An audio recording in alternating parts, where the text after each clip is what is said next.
حضرت ابو ہریرہ رضی اللہ تعالی عنہ بیان کرتے ہیں، رسول اللہ صلی اللہ علیہ وآلہ وسلم نے فرمایا، بہترین صدقہ وہ ہے جس کے پیچھے غنا ہو، اور صدقے کی ابتدا اپنے زیر کفالت افراد سے کر۔ مشکوٰۃ المصابیح حدیث نمبر 1929۔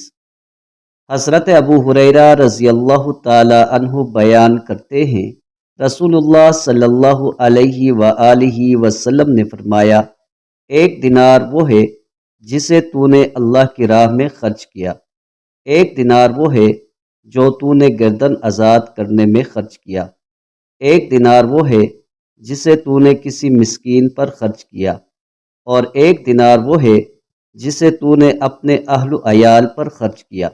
ان میں سے سب سے زیادہ باعث اجر وہ ہے جو تو نے اپنے اہل و عیال پر خرچ کیا۔ مشکوٰۃ المصابیح حدیث نمبر 1931۔